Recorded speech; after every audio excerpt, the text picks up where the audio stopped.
April 1945. Western Germany. The gates had already been forced open. Barbed wire sagged against broken posts. Guard towers stood empty. The air carried the sharp scent of smoke and damp earth. Weeks earlier, artillery had rolled through the region. Now only silence remained. Inside the compound, women waited. They were thin, exhausted. Some wore remnants of military uniforms from auxiliary services. Others had been forced laborers. A few had been captured while serving in communications units. All had been prisoners of a collapsing Reich. Then the vehicles arrived. Olive-drab trucks bearing white stars moved slowly past the shattered entrance. Boots hit the mud. Orders were given in American accents. And among the soldiers stepping down from the transports were women. They wore U.S. Army uniforms, steel helmets, sidearms at their hips. Some carried carbines. For the prisoners watching from behind rusted fencing, the sight was disorienting. Under Nazi ideology, women were not meant to stand like this, armed, disciplined, commanding space in a war zone. The war was ending. But in that moment, something else was ending too. A certainty about what women were allowed to be. Behind that shock lay years of doctrine, desperation, and a global conflict that had forced entire societies to redefine survival itself. The world that shaped the shock. By the time American forces crossed the Rhine in March 1945, Europe had already been at war for nearly 6 years. The conflict that began on September 1st, 1939, with Germany's invasion of Poland had reshaped entire societies. Total war demanded total mobilization. Yet not all nations defined mobilization the same way. In Nazi Germany, the role of women had been clearly articulated long before the first shot was fired. Adolf Hitler and senior Nazi officials promoted a rigid vision of gender. The ideal German woman was devoted to family, motherhood, and racial continuity. Kinder, Kusch, Kirche, children, kitchen, church became shorthand for the regime's expectations. Women were encouraged to bear multiple children for the Reich. The 1933 law for the encouragement of marriage provided loans to newlyweds. The Cross of Honor of the German Mother was awarded to those who produced large families. The message was consistent. Women sustained the nation biologically, not militarily. Yet reality slowly intruded. When war erupted, Germany did not initially mobilize women into combat support roles at the same scale as Britain or later the United States. Hitler believed that visible female militarization suggested national weakness. The regime insisted that Germany's male population was sufficient for victory. But by 1941, that illusion began to fracture. Operation Barbarossa, the invasion of the Soviet Union in June 1941, opened a front that would consume millions of soldiers. Casualties mounted at a rate unprecedented in German military history. Entire divisions were destroyed during the winter of 1941-42. The disaster at Stalingrad in February 1943 marked a psychological and strategic turning point. Nearly 300,000 Axis troops were killed, wounded, or captured. Germany could not replace such losses indefinitely. The manpower crisis forced adjustments. Women were drawn into industrial production in increasing numbers. By 1943, German factories depended heavily on female labor, alongside millions of forced laborers from occupied territories. But even as women entered factories, the regime resisted placing them in visibly armed positions. There were exceptions. Women serve in the Wehrmacht as auxiliaries, Nachrichtenhelferinnen, signals helpers, Luftwaffe flak auxiliaries, clerks, typists, radar operators. The SS recruited women as guards in concentration camps, such as Ravensbrück. In anti-aircraft batteries late in the war, some women operated range-finding equipment, though they were typically not assigned as gunners. Yet the image remained controlled. German women in uniform were portrayed as assistants, not fighters. They supported the front. They did not stand as its visible guardians. Meanwhile, across occupied Europe, millions of women endured a different reality. In Poland, France, the Netherlands, Yugoslavia, Greece, and the Soviet Union, women were swept into forced labor systems. Some were deported to work inside Germany. Others joined resistance movements. Many were arrested and imprisoned. Female prisoners of war existed in smaller numbers than male POWs, but women serving in auxiliary roles, partisans, and resistance networks were captured and interned in camps administered by the Wehrmacht or SS. Conditions varied. Some camps followed Geneva Convention standards when dealing with recognized military personnel. Others did not. In territories deemed racially inferior by Nazi doctrine, brutality was systemic. By 1944, the war had turned decisively against Germany. The Western Allies landed in Normandy on June 6, 1944. In the east, the Soviet Red Army launched Operation Bag Ration that same month, annihilating Army Group Center. German forces retreated on multiple fronts. Cities were reduced to rubble by strategic bombing. Fuel shortages crippled mechanized movement. Rail networks collapsed under Allied air superiority. Desperation deepened. In September 1944, the regime formed the Volkssturm, a militia composed of teenage boys and older men. It was a final admission that the traditional military structure had been drained. Still, even at this stage, Hitler resisted widespread arming of women for frontline roles. The ideological barrier remained powerful. Women were symbols of continuity, not instruments of direct violence in the regime's public narrative. As Allied armies advanced into German territory in early 1945, female auxiliaries found themselves directly in the path of combat. Communications personnel were evacuated in haste. Anti-aircraft positions were overrun. Administrative staff retreated westward alongside Wehrmacht units. Some were captured during chaotic withdrawals. Others were found in camps, factories, or temporary holding facilities as Allied forces liberated territory. These women had been raised and conditioned under a system that insisted warfare was a male domain. Even when they contributed to the war effort, it was framed as service behind the lines.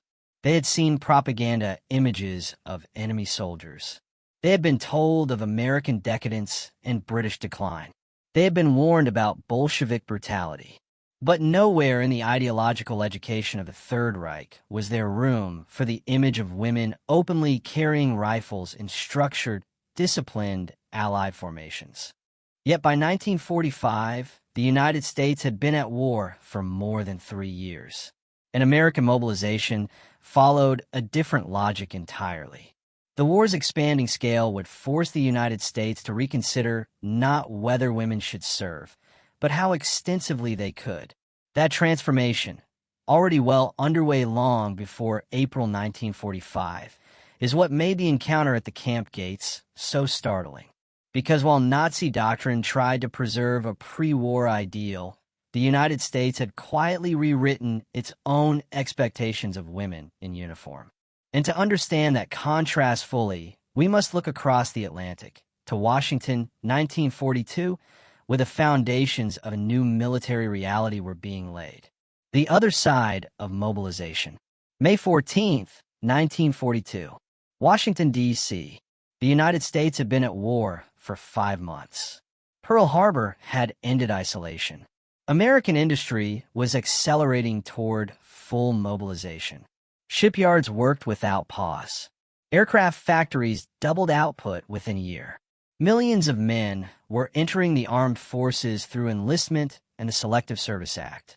And already, the War Department understood a hard truth. If the United States intended to fight a global war across 2 oceans, every available resource would be required, including women. On May 14, 1942, Congress established the Women's Army Auxiliary Corps, WAC. It was not yet a full branch of the Army. It was an auxiliary. That distinction mattered politically.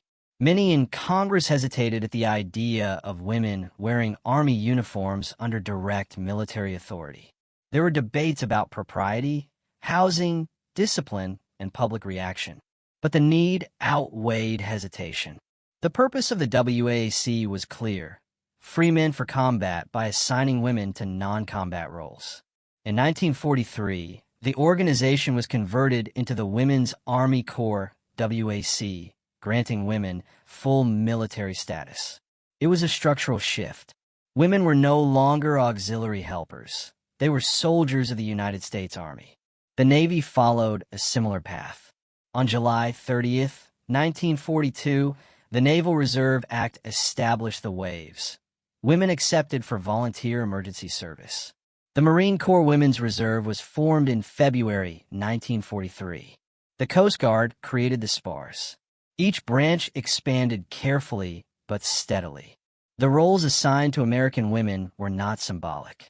They were operational: clerks, mechanics, radio operators, cryptographers, radar plotters, drivers, weather observers, intelligence analysts.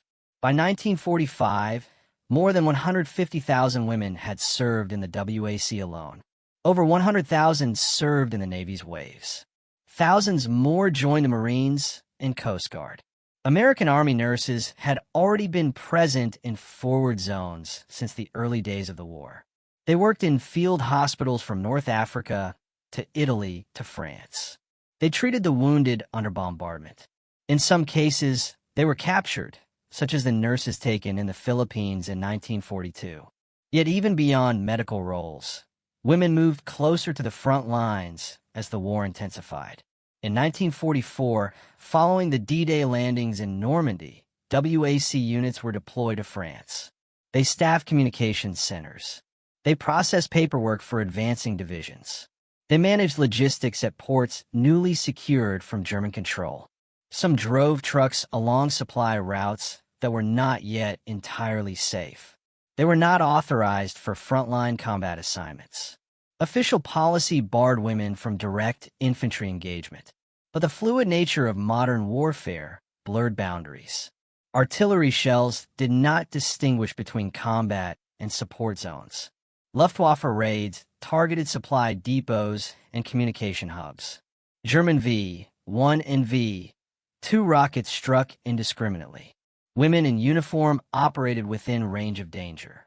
By early 1945, as Allied forces entered Germany itself, WAC personnel accompanied headquarters units and administrative commands into newly captured cities. They handled the overwhelming flow of prisoners. They coordinated displaced persons. They managed documentation essential for occupation authorities.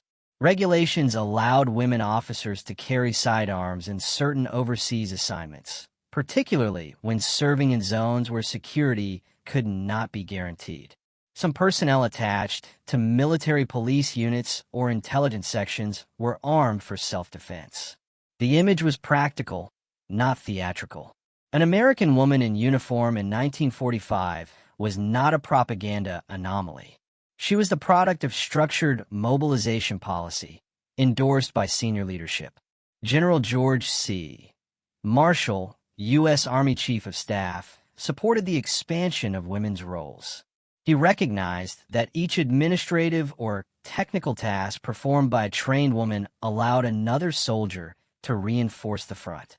General Dwight D. Eisenhower, Supreme Commander of Allied Expeditionary Forces, oversaw a multinational force that depended heavily on logistical precision.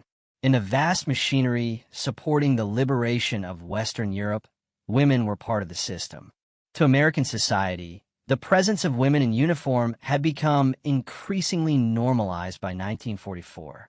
Newspapers featured images of WAC mechanics repairing engines. Recruitment posters depicted confident, disciplined women serving their country. Hollywood films incorporated the image into wartime storytelling. But normalization in the United States did not mean normalization in Germany. For women raised within the Third Reich, the idea of women serving in structured, armed formations under direct military command particularly in forward operational zones, contradicted years of ideological messaging. The contrast was not merely visual. It was structural. In Nazi Germany, even as the war consumed the male population, female militarization was framed as emergency adaptation, not empowerment. In the United States, female service was presented as patriotic participation in a democratic struggle. By April 1945, when American columns rolled into camps and holding facilities scattered across collapsing German territory, two radically different wartime cultures collided. On one side stood women who had been told that war belonged to men. On the other stood women who had been formally integrated into a global military machine. The encounter was not just between victor and prisoner. It was between two models of society under total war. And when those American women stepped down from trucks, weapons slung at their sides, they represented more than a military presence. They embodied a transformation already underway, one that the war itself had accelerated beyond anyone's pre-1939 imagination. That transformation becomes clearer when viewed from multiple angles: human, ideological, tactical, and strategic, each revealing a different layer of what that moment truly meant. By the spring of 1945, many female prisoners inside Germany had already endured months, sometimes years, of uncertainty. Some had served as communications auxiliaries. Others had worked in military offices. Some were civilian forced laborers transferred between camps as Allied forces advanced. A number had been evacuated hastily from positions near the front when German lines collapsed. Records from liberated areas in Western Germany show that women from Luftwaffe auxiliary units and administrative detachments were often processed alongside male prisoners once Allied troops secured region. They were accustomed to male authority in uniform. German training and propaganda had reinforced it. Military command was masculine. Enforcement was masculine. The visible instrument of state power, the rifle, the sidearm, the checkpoint, belonged to men. So when liberation or capture came, expectations followed that framework. They anticipated American men. Instead, in some locations, they saw women stepping out of U.S. Army vehicles, women directing traffic, women supervising documentation, women wearing rank insignia. In rear area security or headquarters detachments, some carried sidearms as standard issue for overseas personnel. In certain assignments, particularly within military police or intelligence support units, carbines were authorized for self-defense in unstable zones. For prisoners watching from behind fences or standing in assembly yards, the visual disruption was immediate. There was no shouted confrontation, no theatrical exchange. There was simply the recognition of something they had not been prepared to see. American women stood upright in the same posture as male soldiers. They consulted clipboards. They gave procedural instructions. They walked through compounds with guarded awareness. The shock was not necessarily fear. It was disorientation. In a war that had already shattered cities and governments, this was a quieter fracture, a break in assumptions about hierarchy. For women raised under a system that emphasized biological destiny over civic participation, the sight suggested that another nation had chosen differently long before the final battles began. And that realization lingered long after the gates were opened. The Third Reich invested enormous energy into defining gender as state policy. Nazi racial doctrine linked motherhood to national survival. Women were celebrated in propaganda as bearers of Aryan continuity. State-sponsored organizations like the League of German Girls, Bund Deutscher Mädel, prepared young women for domestic roles, physical fitness, and loyalty to the regime, but not for frontline command. Even as the war worsened, the regime framed female labor as temporary necessity. Joseph Goebbels' speeches in 1943 and 1944 called for total war, urging women to enter factories more fully. Yet the messaging remained defensive. Female participation was a measure of endurance, not equality. By contrast, the United States framed women's service as patriotic contribution from the outset.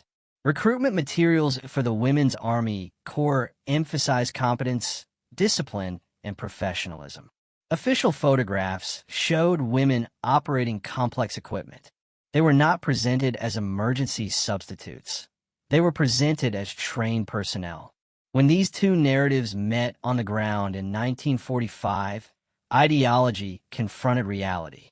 4 German female prisoners, whether they had believed fully in Nazi doctrine or simply lived within its boundaries. The image of American women bearing arms challenged a foundational claim, that a strong nation did not require its women to take on visibly martial roles. Yet here was the strongest industrial power in the world deploying women across continents, confident enough to place them in uniform within newly conquered territory. It implied something unsettling. Either the Reich's model had been flawed from the beginning, or the United States possessed a depth of manpower and social flexibility that Germany had underestimated.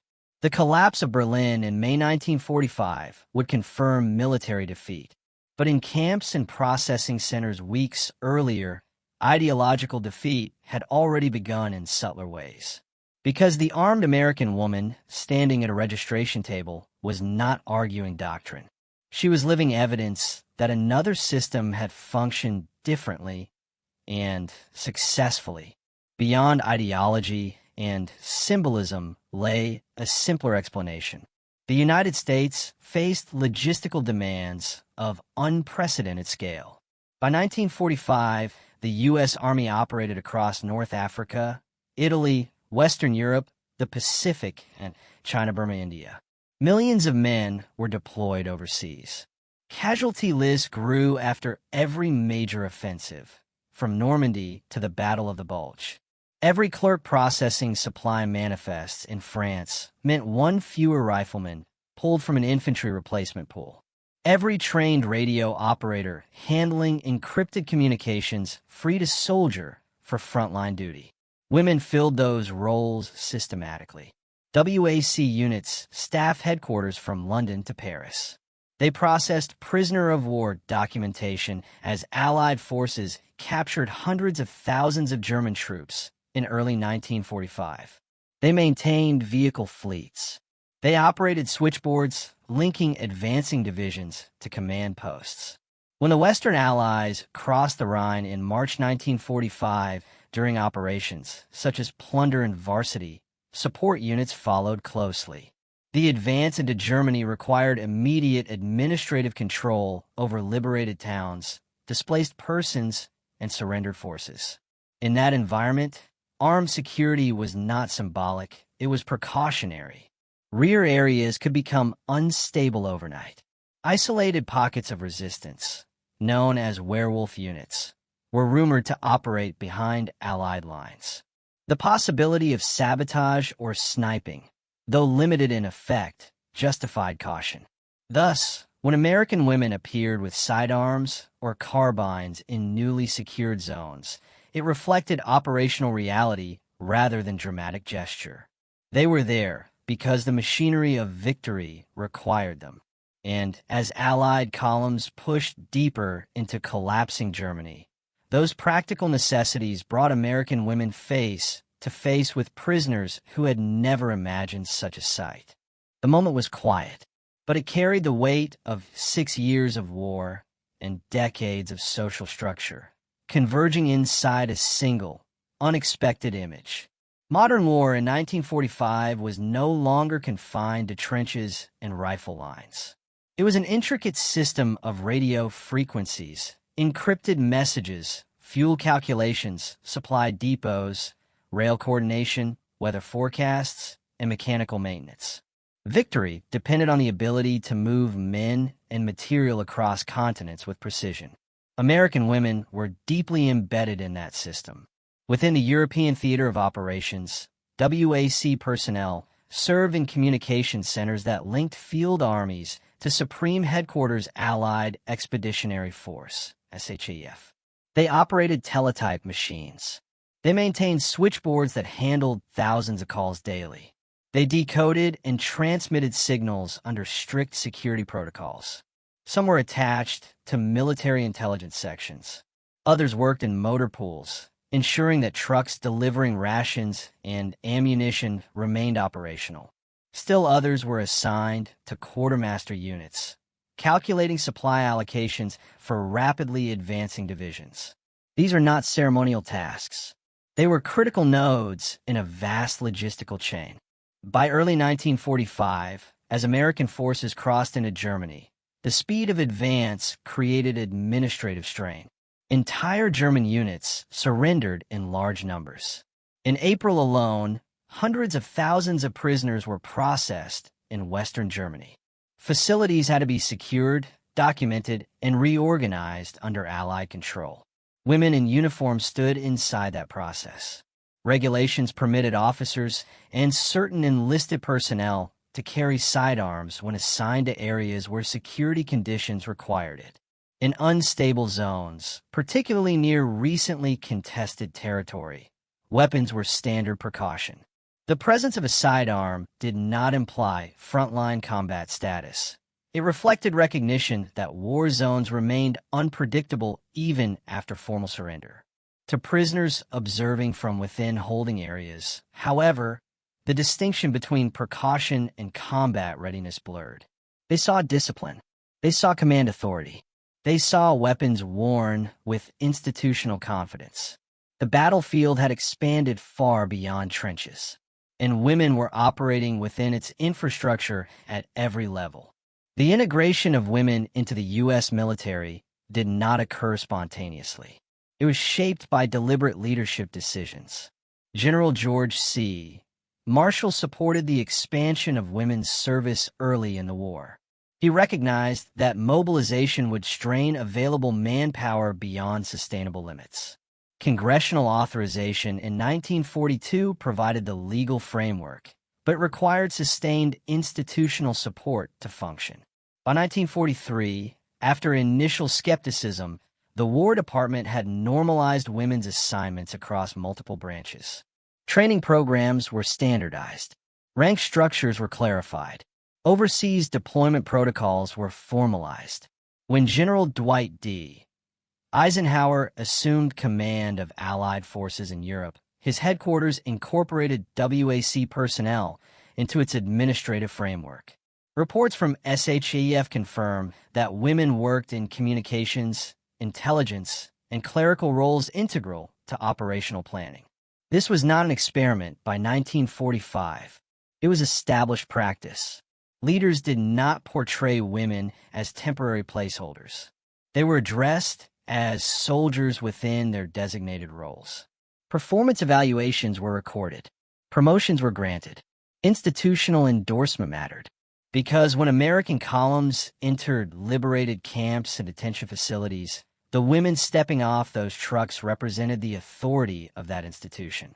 They were not symbolic additions to morale campaigns. They carried the weight of formal military structure behind them. 4 German prisoners raised within a hierarchy that separated public power from female identity. This authority carried visible weight. The American women did not appear tentative. They operated within defined procedures. They consulted official orders. They coordinated with male counterparts as professional equals in their assigned duties. Leadership had made that normal, and normalization, when contrasted with a collapsing ideological state, can feel more disruptive than direct confrontation. The German military and propaganda apparatus had long depicted Allied societies as culturally decadent or morally weakened. Gender integration in American forces was sometimes cited as evidence of desperation, proof in Nazi messaging that the enemy had exhausted its male population. But by 1945, that narrative no longer aligned with reality. American forces advancing into Germany were well-equipped, well-supplied, and numerically strong. The presence of women in uniform did not coincide with visible collapse. It coincided with overwhelming material superiority. German soldiers who surrendered in 1945 often expressed surprise at the scale of Allied resources. Diaries and post-war testimonies reflect astonishment at American logistical abundance: vehicles, fuel, food, medical supplies. For female prisoners, the surprise carried an additional dimension. If women could serve visibly in armed formations without signaling national weakness, then the ideological assumption underlying Nazi gender doctrine had been exposed as selective rather than absolute. The encounter did not produce immediate political conversion. Belief systems do not dissolve in a single afternoon, but moments accumulate. The image of American women carrying weapons in structured, disciplined roles lodged in memory. It contradicted years of messaging. It suggested that the social flexibility of one society had contributed to its military endurance. As Germany's command structure disintegrated and surrender negotiations began, these small psychological fractures multiplied. Military defeat was becoming unavoidable, and within that larger collapse, the image of armed American women stood as a quiet indicator that the war had reshaped more than borders.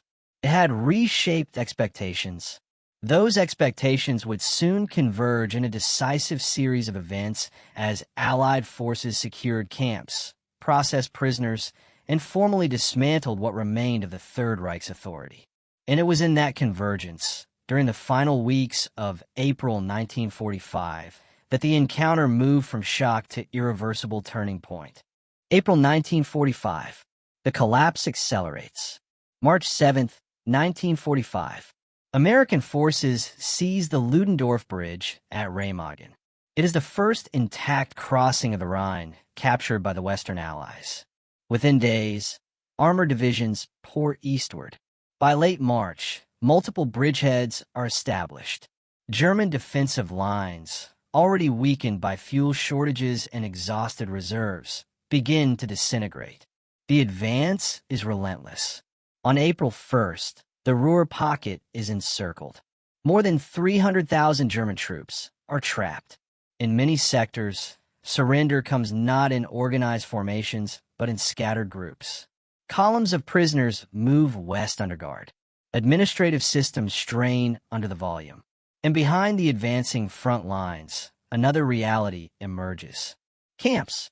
Some are military detention centers. Others are forced labor installations. Some are concentration camps administered by the SS. In Western Germany, American forces begin liberating facilities at places such as Ohrdruf on April 4, 1945, a subcamp of Buchenwald. Days later, Buchenwald itself is overrun. Further west, smaller holding areas and transit compounds are secured as units sweep through collapsing territory. Each liberation requires immediate structure. Prisoners must be counted. Guards must be disarmed. Documents must be seized. Medical teams must triage the starving and ill. Security must be maintained in areas where command authority has evaporated overnight. It is here, in this chaotic threshold between war and occupation, that American women step visibly into the frame. WAC detachments attached to headquarters units arrive to assist in processing operations. They bring typewriters, filing systems, standardized forms. They record names, ranks, and service numbers of captured personnel. They organize rosters of displaced civilians. In certain rear areas not yet fully stabilized, officers and designated personnel carry sidearms as precaution. Carbines are issued where required by security assessment. The decision is procedural, not symbolic. But to those inside the wire, symbolism is unavoidable. At some facilities, female prisoners, including former auxiliaries from Luftwaffe communications units or administrative offices, are separated from male detainees. They stand in rows, waiting for instructions translated through interpreters. Then American vehicles arrive. The women stepping down from those trucks do not resemble the image cultivated by Nazi propaganda of sheltered domesticity. They move with institutional confidence. Uniform jackets pressed, insignia visible, helmets secured. They confer with male officers. They check manifests. They walk through compounds, escorted but not overshadowed. Some carry M1911 pistols and holsters at their hips. Others, assigned to specific security tasks, hold M1 carbines slung across their shoulders. These weapons are standard issue for authorized personnel in forward zones. There is no theatrical display. The presence of arms is routine. Yet routine can be revolutionary when witnessed from the wrong side of an ideological divide. For the prisoners watching, the moment is quiet. There are no speeches, no declarations about equality or transformation. Only procedure. Names are recorded. Personal effects are cataloged. Medical assessments begin. Orders are given in measured tones. The war's final battles still rage further east. In Berlin, Soviet forces are closing in. Adolf Hitler remains in the Führer bunker, refusing evacuation. But in Western Germany, the authority of the Reich has already dissolved into scattered surrenders. And inside these liberated compounds, another authority has replaced it. Not only American women. The sight settles heavily. For years, the Reich had insisted that strength meant preserving traditional gender boundaries. Now defeat is administered by a nation that crossed those boundaries without visible collapse. The contradiction is no longer theoretical. It stands within meters, holding a clipboard and a sidearm. As April advances, more camps fall. At Dachau on April 29th, American forces encounter evidence of systematic brutality. At each site, documentation teams work alongside combat units. The scale of the task requires every available trained individual. The presence of women in uniform becomes part of the operational rhythm of liberation. And for many prisoners, particularly those who had served within Germany's own auxiliary structures, the realization crystallizes. The war did not simply end in military defeat. It ended in the exposure of assumptions they had been taught never to question. But the full weight of that realization would not settle until surrender became formal, until the Reich itself ceased to exist. And in those final days of April and early May 1945, the encounter between armed American women and shaken prisoners would take on deeper significance as Germany's leadership collapsed completely. April, May 1945, the last days of the Reich. By mid-April 1945, the pace of the Allied advance had become relentless. Western Germany was a patchwork of abandoned positions, shattered towns, and disorganized units. German troops surrendered en masse, often without orders from their commanders. Entire divisions dissolved into columns of fatigued soldiers and bewildered prisoners. In this environment, American women in uniform became an unexpected yet essential presence. At one facility near Kassel, liberated prisoners, including former female auxiliaries and laborers, were assembled in a former military barracks. The compound was muddy, the air sharp with April chill. Smoke from nearby destroyed infrastructure lingered. Soldiers moved efficiently through the area. Among them were women from the WAC assigned to the European Theater Headquarters Unit. Some carried sidearms. Others had rifles slung across their shoulders. Their task was documentation, security, and processing, roles critical for orderly occupation and repatriation. The female POWs, accustomed to a military hierarchy dominated entirely by men, froze. There was no verbal confrontation at first. The shock came in silence. Observers later noted the subtle gestures, a tightened jaw, a hesitant glance at the armed women, a fleeting whisper in the rows of prisoners. Here were women standing openly with authority, performing tasks that German doctrine had strictly reserved for men. Similar scenes unfolded in other liberated compounds. In Paderborn, Osnabrück, and smaller transit camps. WAC officers coordinated with military police, checking manifests, and escorting prisoners to temporary holding areas. Some were tasked with managing communications, and ensuring prisoners complied with newly imposed regulations. The presence of arms underscored the seriousness of authority, but also amplified psychological impact. A quiet, undeniable demonstration that societal and military norms could function differently. For many prisoners, the encounter was doubly disorienting. They had been taught that American women were fragile, protected, and removed from the dangers of war. They had endured a system that emphasized female domesticity and male command. Now, the American women exemplified efficiency, courage, and institutional authority, all while visibly armed. Reports from U.S. military historians highlight these encounters not as isolated curiosities, but as moments that reflected a broader cultural and operational reality. The shock experienced by German prisoners, particularly women, was compounded by the procedural calm with which these American personnel carried out their duties. Authority was exercised without ostentation, yet its impact was profound. By the final week of April, as the Ruhr pocket dissolved and German forces retreated further east, similar interactions occurred repeatedly. Every camp liberated, every administrative task conducted, and every prisoner registered brought women into direct, visible proximity with those who had previously held power over them. On May 2, 1945, the formal surrender of German forces in Berlin's surrounding regions was announced.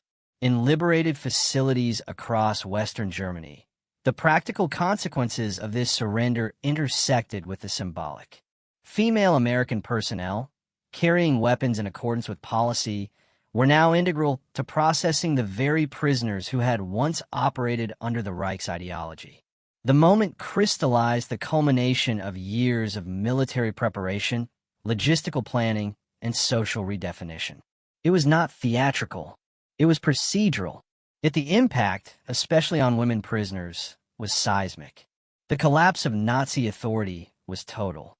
Military defeat, ideological disorientation, and psychological reckoning converged within these camps. And in that convergence, the presence of armed American women signaled more than liberation. It reflected a transformation in the role of women in modern warfare, a shift that the prisoners would remember long after the guns fell silent. As the Reich ceased to function and the Allies assumed full administrative control, the implications of these encounters rippled through every level of the liberated territories. The human, ideological, and operational threads all came together, preparing the stage for what followed.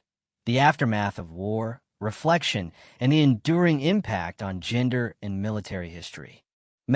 June 1945. Rebuilding order from chaos. The war in Europe ended officially on May 8, 1945. Victory in Europe, or V-Day, marked the collapse of Nazi Germany and the cessation of hostilities across the continent.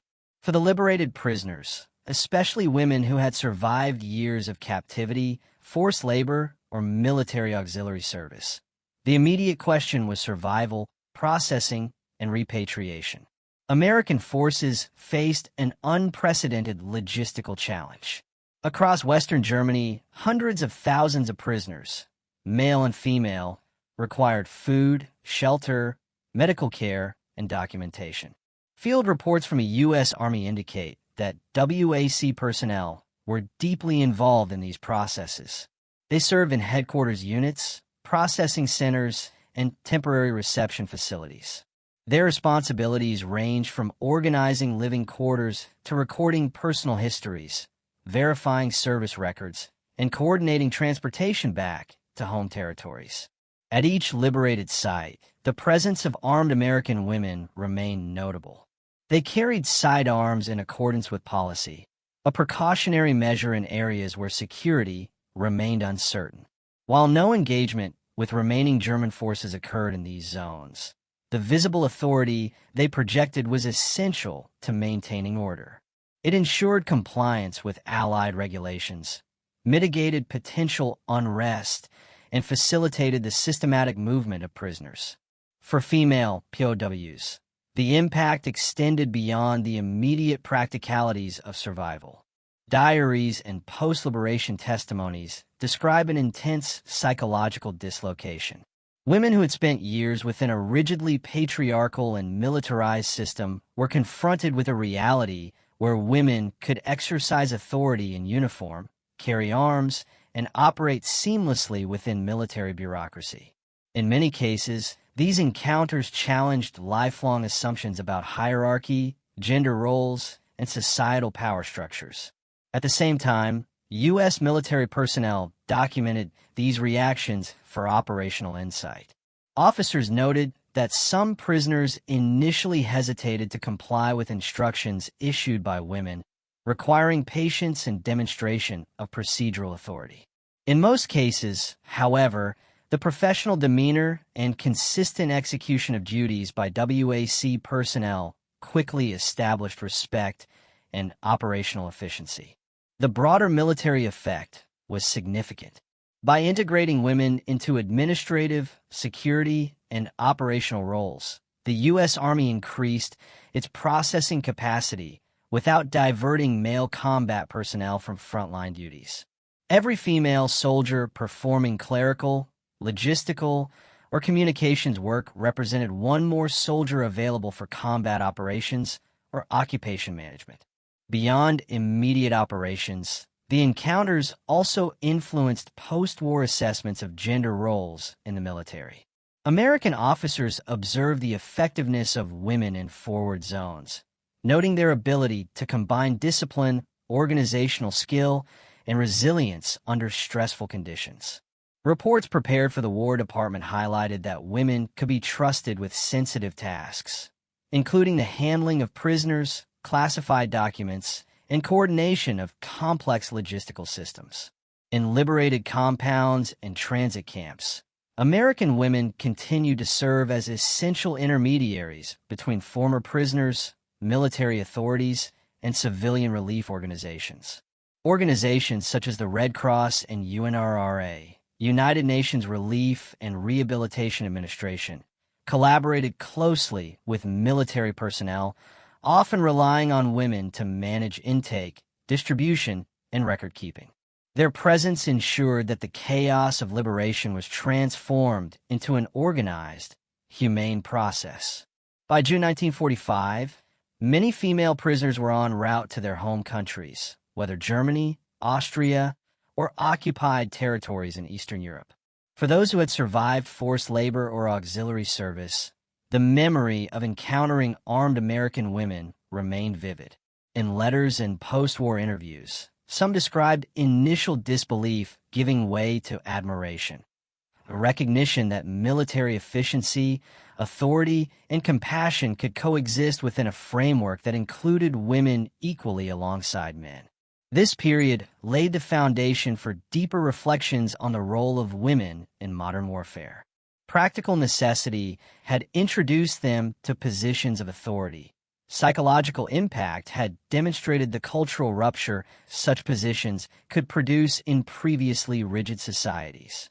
And as the world looked beyond the immediate devastation, these interactions would influence debates about military policy, social expectations, and gender equality in the decades to follow. Summer 1945 and the long-term implications. By July 1945, the majority of German prisoners, including women, had been processed, fed, and transported to repatriation centers or held in temporary camps pending return to civilian life. U.S. Army records indicate that WAC units remained active in administrative and security roles throughout this period, assisting with documentation, transportation, and coordination with civilian relief agencies. Their presence was routine, yet for the prisoners, the memory of armed American women remained striking. The long-term impact on U.S. military policy became evident in internal reports prepared by the War Department. Observers noted that women in uniform had demonstrated exceptional reliability in high-pressure conditions, including the handling of prisoners, the operation of sensitive communications equipment, and coordination in chaotic liberated areas. These reports argued that women could safely and effectively perform duties that previously had been considered appropriate only for men, even in proximity to danger. In Germany, the cultural consequences were subtler but profound. Women who had grown up under the Third Reich's strict ideology had been conditioned to expect male authority in all public and military domains. The exposure to American women in disciplined, armed professional roles challenged these assumptions. Post-war memoirs from former female auxiliaries describe a mixture of astonishment, respect, and cognitive dissonance. They had witnessed the collapse of the societal norms they had internalized, not through speeches or propaganda, but through the practical, everyday authority of their captors. The contrast was stark.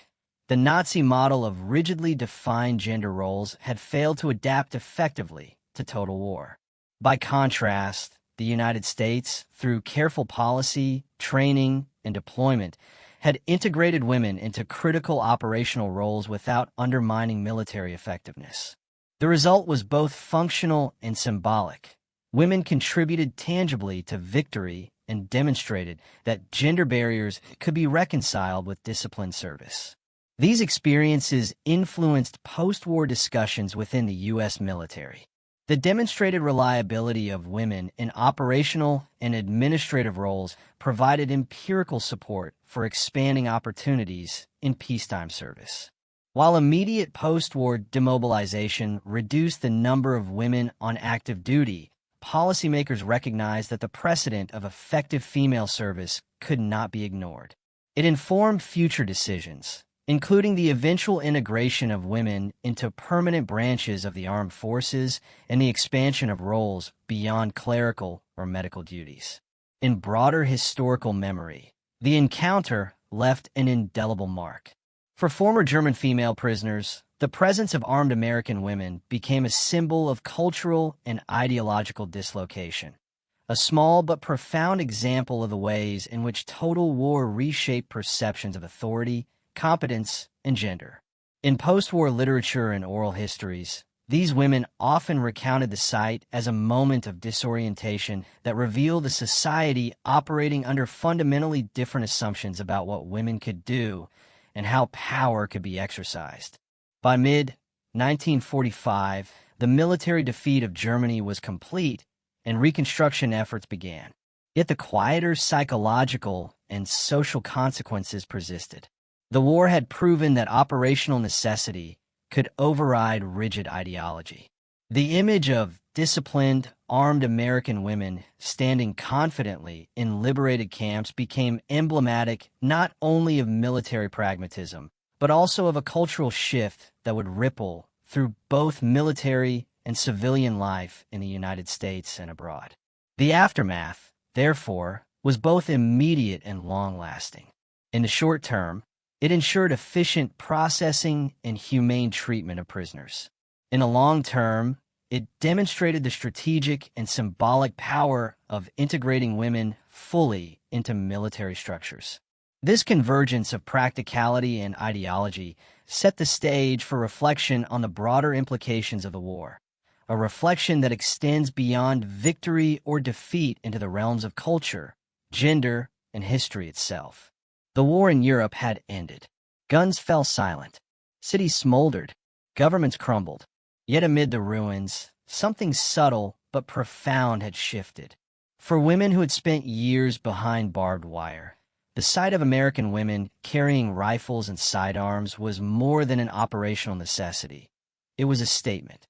It silently declared that competence, authority, and courage were not confined to one gender. What had seemed impossible under the strict ideology of the Third Reich had existed and functioned efficiently, calmly, without fanfare. This moment revealed a broader truth about total war. Conflict does not merely test armies, it tests societies. It exposes the assumptions that guide culture, authority, and identity. In a system that defined women by domesticity, captivity brought them face to face with an alternative, one in which women could hold space, wield power responsibly, and participate fully in shaping outcomes. The psychological shock was real, but so too was the quiet inspiration it carried. For the United States, the integration of women had been born of necessity, guided by policy and validated by action. Yet its implications extended far beyond military logistics. It reshaped expectations, expanded horizons, and planted seeds for post-war debates on equality and service. The women who carried clipboards, rifles, and authority into liberated camps were not merely soldiers. They were harbingers of change. And for history, the moment endures as a reminder. Warfare transforms more than borders and governments. It transforms societies, perceptions, and the human imagination. The shock felt by female POWs in 1945 echoes across decades as testimony to resilience, adaptation, and the quiet revolution wrought not by speeches or laws, but by the simple, undeniable presence of women standing, armed and resolute, in the midst of history. In that presence, the war's end was not just a military victory.